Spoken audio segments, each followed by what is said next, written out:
explotó de manera instantánea, a 250 pies debajo del océano, mientras realizaba el rescate de una plataforma petrolera sumergida.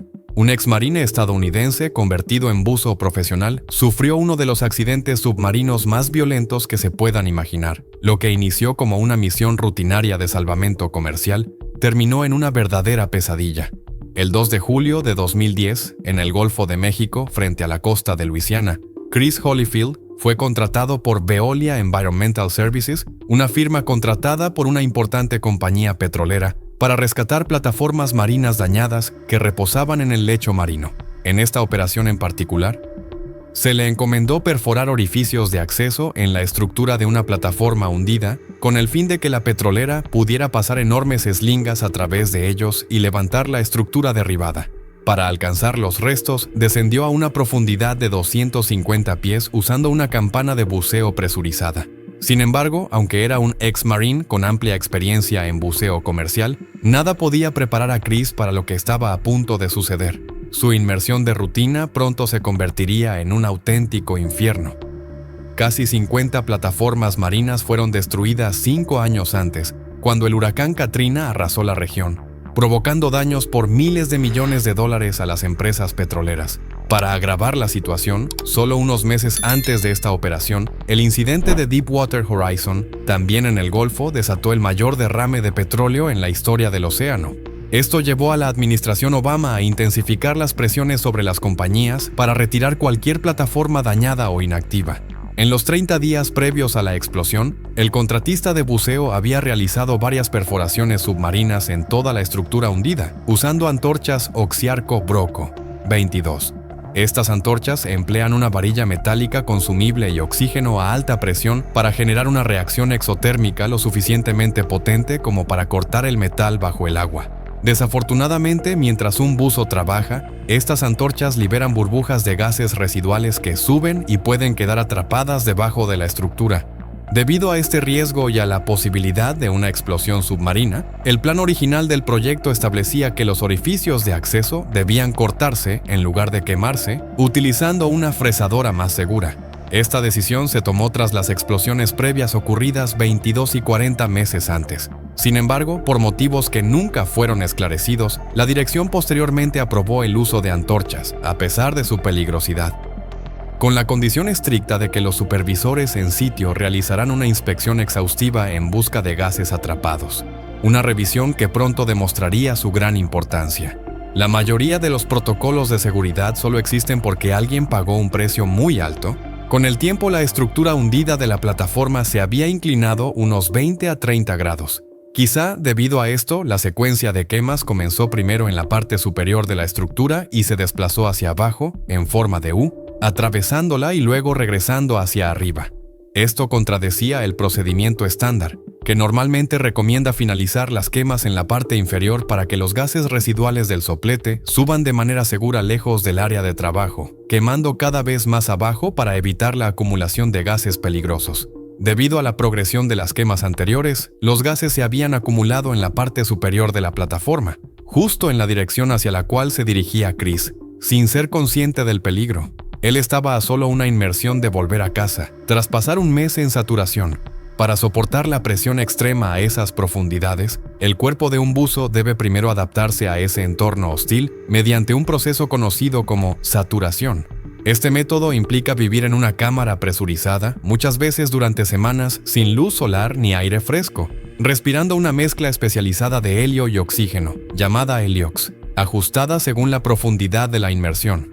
En el caso de Chris, este sistema de cámaras fue instalado en una embarcación de apoyo para buceo, DSB, alquilada por la compañía que lo contrató, un buque diseñado específicamente para operaciones en aguas profundas. La nave zarpó hacia el lugar del naufragio. A bordo, una campana de buceo se conecta al sistema de cámaras presurizado que puede separarse para descender a la profundidad requerida. Son las 8:37 y el compañero de buceo de Chris regresa de su turno usando la campana y se dirige a la cámara de saturación para descansar. Listo para relevar, Chris se pone su traje y entra en la campana de buceo, descendiendo hasta el naufragio a 76 metros, 250 pies. Mientras la tripulación y el supervisor de buceo supervisaban su descenso, ninguno podía imaginar los horrores que le aguardaban en las profundidades. Poco después de que Chris alcanzó la profundidad prevista, el supervisor le indicó que nadara hacia el peso acumulado debajo de la campana, que esperara, ya que su turno estaba por terminar. Mientras Chris aguardaba, el siguiente supervisor que le reemplaza aún no había llegado y seguía en camino al DSV en helicóptero. A las 9:54, el helicóptero aterrizó en la embarcación. Sus rotores no se detuvieron, mientras el supervisor saliente y otros tripulantes embarcan para partir. Pero antes de partir, intercambiaron palabras amables y el antiguo supervisor entregó a su sucesor un documento de una página con sus notas del día. Es solo una hoja, pero en esa página hay un detalle crucial que el nuevo supervisor pasa por alto. Tenga en cuenta que hemos estado quemando mucho esta estructura y habrá bolsas de gas y posiblemente petróleo en toda la cubierta superior.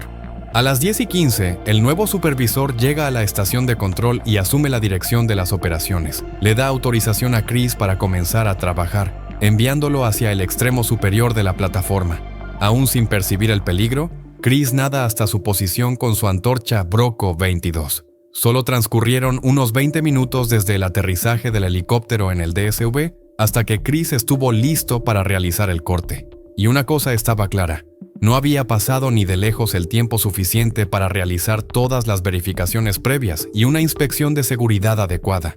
De repente, un estruendo enorme y sordo rompe las profundidades. En el momento en que Chris enciende su antorcha, el gas a su alrededor se enciende, activando de inmediato los hidrocarburos atrapados bajo la cubierta, provocando una explosión masiva que destroza la estructura circundante. En la superficie, la cubierta del DSV tiembla bajo los pies de todos los presentes. Desorientado, el supervisor de turno intenta comunicarse por radio con Chris, pero solo recibe estática del otro lado. Los buzos en saturación están entrenados para los escenarios más extremos, pero una detonación en proximidad a esa profundidad deja pocas opciones de supervivencia. La combinación del espacio reducido bajo la plataforma y la fuerza de los gases volátiles encendidos hacía que la supervivencia fuera prácticamente imposible. Lamentablemente, ningún entrenamiento puede proteger a alguien ante una explosión directa, y como ocurrió en el instante en que Chris encendió su linterna, no tuvo oportunidad de reaccionar. Se iniciaron rápidamente las labores de rescate, pero fueron en vano.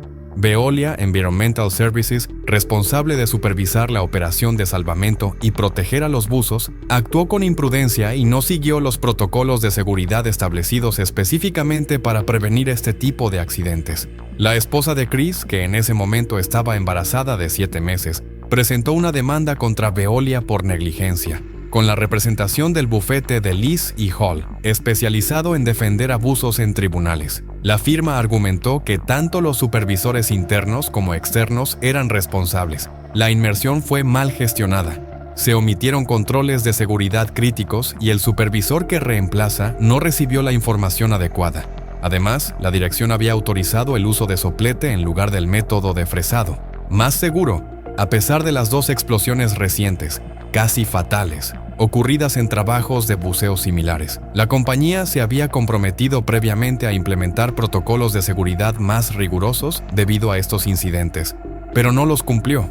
Las investigaciones judiciales revelaron evidencias claras de negligencia y descuido, debilitando gravemente la postura de defensa de la empresa. Todos los involucrados alcanzaron un acuerdo extrajudicial por una suma no revelada. La muerte de Chris Holyfield no fue un accidente fortuito. Fue una tragedia previsible resultado de advertencias ignoradas, protocolos incumplidos y decisiones apresuradas. Gracias por acompañarnos en este recorrido. Si te gustó este video, no olvides darle like, suscríbete y activa la campanita para no perderte ningún contenido. Comparte esta historia con tus amigos y déjanos en los comentarios qué te sorprendió más.